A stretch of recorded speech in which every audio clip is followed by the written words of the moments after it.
Well, good afternoon, everyone. If we've not met before, my name's Simon. I'm a member of the church here who normally goes to the 11 o'clock service, although from time to time you'll see me popping up here. What does it look like to stand firm when your whole world is shaking? How do you, rather than trembling with fear, have a secure hope that life has lots to offer us still? That's the portrait we're getting from our reading today from this church in Philadelphia. We've been going through the book of Revelation, the first bit, and for me at least, I've been seeing lots of similarities with today's world. When we think about things being firm or shaking, the world around us looks shaky a lot of the time. It's true in a literal sense. In the last 2 weeks, there have been major earthquakes in Colombia, Indonesia, Spain, Peru, including loss of life. But it's true in a much more metaphorical sense as well. This idea of a shaky world, whether that's the climate pressures that we're feeling because of our changing climate, the drought across Europe, the wildfires, whether it's the economic doom or gloom, whether it's national stagnation, whether it's war in the Middle East, this sense of the world tottering on its foundations. But it might not just be on the grand scale, it might be much more personal. Our own lives might feel like they are on shaky ground sometimes. Our futures, our jobs, our relationships, where we'll be, what we'll do it with. These are questions that can sometimes be open rather than settled in our lives. And then there's our faith as well. We might not always admit it to others, but we have our shaky times as well, the times when we want to believe in Jesus strongly, but it just seems a little beyond us. These are things which are addressed in our passage today. So we've been seeing this little tour of the 7 churches at the beginning of Revelation. Revelation is a vision which John the Apostle has, and here at the beginning, Jesus speaks, the exalted Jesus in his heavenly throne, who is ruling, comes and he gives visions of what lies behind the world in terms of the spiritual dynamics, but also promises of what is to come as well. And at the beginning, there's these letters to the 7 churches in modern-day Turkey. And today, we have the 6th out of 7, Philadelphia. Now, as far as I understand it, there is a city in the eastern seaboard of the United States called Philadelphia. I've never been there or the United States at all, actually. But as far as I understand it, the city is known for grime and crime and good cheesesteaks. That's true? Good. Well, the name literally means the city of brotherly love. But the ancient Philadelphia was known for lots of different things, but maybe especially for earthquakes, major earthquakes and their aftershocks. And so Jesus, knowing this, picks up this historical fact about their place that they live in, and he uses it to make his point very clearly. So he talks and uses lots of architectural images, drawing our attention to that which might crumble under pressure or that might remain under pressure. The open door or gateway, a building, a synagogue, and a pillar as well. And we're going to see through each of this what Jesus says to them and to us as well about staying firm under pressure. Notice as well that Jesus uses sensory language as he is telling them to do things. He's saying to see the open door, to hold on in conflict, and to listen. And that's where the pillar comes in. And as we go through, there's one note that I'd like you to sort of keep steady in the back of your mind, and that is, this is an encouraging letter.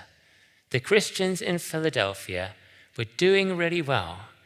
They were being faithful. They're staying true to Jesus, but it was really tough for them. And unlike all the other letters to all the other churches here, Jesus has no word of rebuke to them.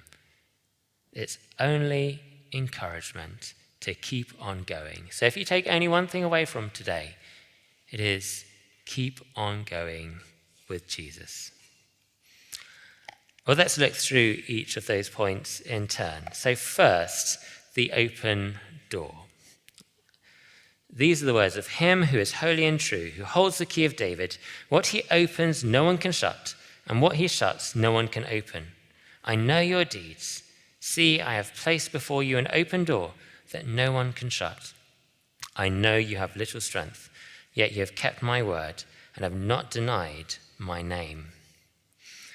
Now, the ancient city of Philadelphia was initially founded as a Greek colony as part of the process of Hellenization, that is, spreading Greek culture and language through the surrounding region. The idea was you establish a center, a beacon for language and culture, and then it gradually, through osmosis, goes into the surrounding area, spreading their own ideals.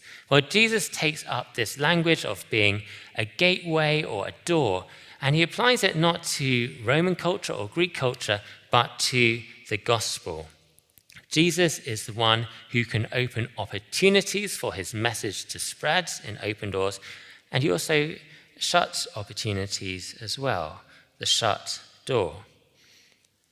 Now, the Christians there, as it says, they have little strength. They've not denied his name, but they're not feeling strong either.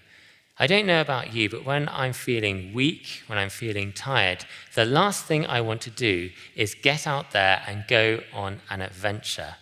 I want to hunker down, to consolidate, to look after what I've already got. And yet Jesus is using this image of the open door. Look, you might feel besieged, you might feel under attack, you might feel weak, but I still have opportunities for you today. See them, notice them. Look what I'm doing among you, what is open for you to walk into. We don't always see what is right in front of us, what is staring us in the face. There's a famous experiment that Harvard researchers did where they asked participants to look at the number of passes in a basketball game. And there was a prize if they got the right amount. And so the people taking part were very intensively focused upon how many passes there were, looking at the movement of the ball and the players. And most people did really well at noticing the number of passes. Lots of people got it right. And then they were asked, did you notice anything strange at all, anything unusual? And most people said, no, it's just a normal basketball game. And then they revealed the key bit of information. You didn't see the man dressed in a gorilla outfit walking through the basketball court. And very few people did. They were all focused upon the ball and its movements. As humans, we can sometimes not see something which is right in front of us. And so that's why Jesus does direct our attention to see, to look, to notice what is in front of us. It's a way to cultivate our attention, I suppose. I mentioned that some of us might not be able to see because we're concentrating on how we might be feeling. That's what we're focused on, our own weakness. But there's another thing which I think might prevent us from seeing the opportunities that Jesus has laid out for us. What Jesus opens, no one can shut, and what he shuts, no one can open. Sometimes we're so busy pushing doors that Jesus has closed in our lives, we don't notice the opportunities he has opened for us. It's exhausting, isn't it, trying to open an opportunity, open a door, that just isn't budging, but we want it so much we devote all our attention to it, all our emotional energy to it, as much of our time as we can possibly spare. But it's just not budging. What if we took the painful step of admitting that that door has been closed for us by the Lord? What might we notice about what he has opened for us in our lives? There's also application of this very specific to inspire St. James, and that is that in a few weeks' time in the autumn, we are going to be planting a church in Old Street, especially on the red brick estate. If you've heard about this before, you might have heard how the Lord has opened a door for us to be there. All of the funding has lined up, which is almost a miracle when these things happen. We've been gifted Callum as a minister here who will start this up and lead the team, the right person at the right time with the right resources. We've been given lots of early opportunities in that area, whether it's through the holiday club, whether it's through door to door, and I could go on. The Lord God has opened the door for us there. And we're getting to the point now where people can decide if this is something they would like to be part of. You might have been considering it yourself. You might have gone to some prayer meetings. The Lord is opening a door. Is he calling you to contribute to this team to start a new church there as we together start this adventure of multi-site church together? So see the open door. But second, hold on in conflict. From verse 9. I'll make those who are of the synagogue of Satan, who claim to be Jews, though they are not, but are liars, I'll make them come and fall down at your feet and acknowledge that I have loved you. Since you have kept my command to endure patiently, I'll also keep you from the hour of trial that's going to come on the whole world to test the inhabitants of the earth. I am coming soon. Hold on to what you have, so no one will take your crown. Now, it seems like these are strong words from Jesus. Lies, synagogue of Satan, it can seem a bit on the nose. But as we read this, we have to bear in mind that Jesus was and still is Jewish himself.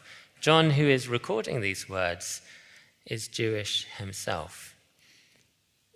Whether these words might have been used later in history under the cause of anti-Semitism, that is something that might have happened. I don't know all the details. But as it was written, that was not the intent. We're reading Revelation. This is what is called a genre of literature called apocalyptic. The word apocalyptic meaning revelation. The veil is lifted between our ordinary, everyday material world and the spiritual world. And we see the spiritual forces operating behind human influence and decision. The big controversy in the first century church was around ethnicity and faith. Are God's people formed through faith in the Lord, or is God's people formed through their genetics because they were born Jewish? Jesus' answer as Lord of his people is that he is forming a people for himself in his name through trust in him. The alternative answer was that it was through being born a certain way. Now, that isn't the same issue that most of us face now, but it does show that even then, even in the birth of the church, it was not a conflict-free zone. Every area of human interaction contains conflict in it, and the church is by no means exempt from that. Sometimes we can feel like we're doing it wrong somehow, as Christians, as church, when people don't agree when there's disagreement, but it is part of being human. In the midst of conflict, when truth isn't clear, Jesus offers reversal, and he asks us to do something as well. He asks us to hold on to what we have so that no one will take our crown. Hold on to him. Hold on to the message that we first received from him. Hold on to the thing that first lit us up with faith and trust in him. And if it seems like you're on the back foot now, if it seems like you're in the minority, then Jesus promises reversal. He will return. He will set all things right. He will come to his people and make it very evident that those who are faithful, he has loved them. He will keep them from evil. He will help them to persevere. It's a very tactile thing, this idea of holding something. And I don't know how familiar you are with the reflexes a baby has when it's born. There's not many instincts that a baby has. There's the instinct to feed, there's the falling instinct, but there's also the holding instinct as well. It goes away after a couple of months or so, but a baby, from the moment it's born, has this reflex where it grabs hold of whatever it's put in its palm. It's not something they think about, it's just something that happens. Mary was telling me in the morning that it's so strong that in Ethiopia, when the mamas are crossing a river or something, they put all their gold ornaments and pendants into their babies' hands because they are sure that more than anyone else, they will keep hold of what is precious.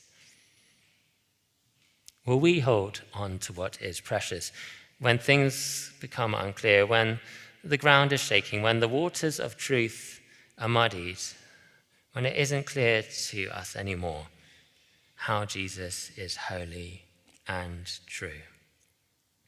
When conflict makes us feel like we're wrong, hold on to Christ. Third, we're called to listen, and this is to do with the inscribed pillar. So in AD 17, there was a colossal earthquake in Philadelphia. It almost razed the city to the ground. And the Roman historian Strabo records that over the years that followed, there were a series of aftershocks. And this was so much to the extent that the people ended up living out in the fields, whether that's in outhouses, in tents, or whatever, because they were too afraid to live in their own city because of what might crumble, what might collapse, what might crush them. Now, in contrast to the city that people abandoned, Jesus offers this sense of being a pillar. He will make his church, he will make his people a pillar, something strong, something unshakable, something secure, something permanent. In the holy place, they can inhabit without fear. Jesus goes on to talk about this new name, a threefold name: the name of my God, the name of the city of God, and my new name as well. Now, as the city kept on being destroyed, the city kept on being rebuilt as well. After the AD 17 earthquake, it was the Emperor Augustus that helped to rebuild the city. And in great thanks for this, the city changed its name. It got called Neo-Caesarea. And it happened later, again, it got changed to Flavia as well. Now, to this city that keeps on changing its names in response to devastation and the efforts of human emperors, Jesus offers an unchangeable name, a secure name, a name that will never have to change again because it is his own name, it is eternal. And by writing it on us, he is claiming us as himself. No longer is there insecurity, no longer is there fear or trembling, because we are named by him. We are secure in him. And Jesus asks us to listen to these truths, these promises of security and permanence. When we look around at the world, we can be filled with fear about what the future has to hold for us, whether that's our changing climate, whether that's the wars which threaten our world. We can become paralyzed, not knowing what we should do now to make the future better. But Jesus gives us reason to hope for the future and act for goodness now, because we know he has good things for us. He gives us our security. He gives us our permanence. We don't have to live outside the city in tents. We can live inside it with him. Tune into his voice, not the voice of fear. Pick up the frequency of his words. Don't get distracted by what everyone else would say. But again, cultivate this sense of attention upon him, keeping on going with him no matter what other voices might be saying. So see the open door. Hold on in conflict. Listen to him, this promise of being an inscribed pillar, the permanence, the security when everything is shaking.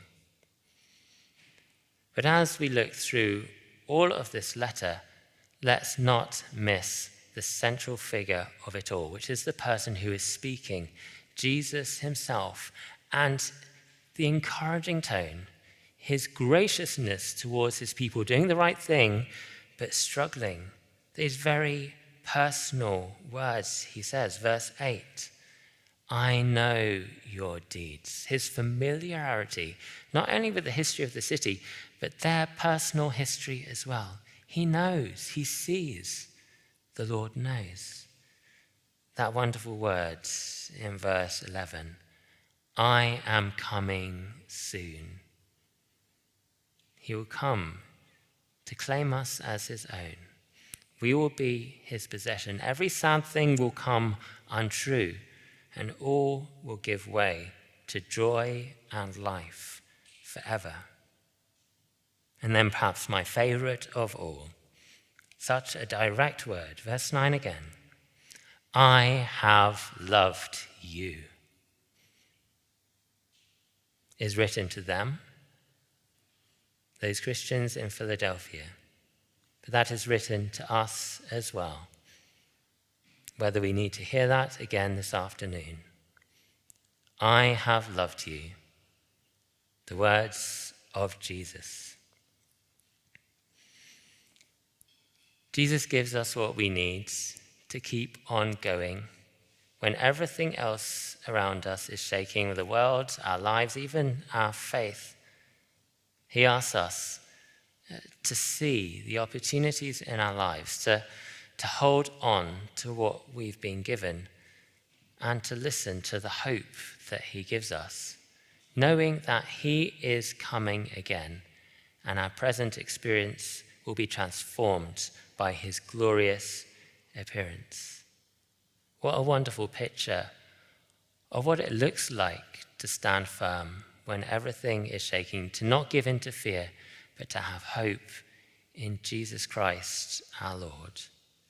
Jesus doesn't promise that everything will be smooth. He doesn't say the hour of trial will not come. But he offers to be with us, to return and bring us to himself.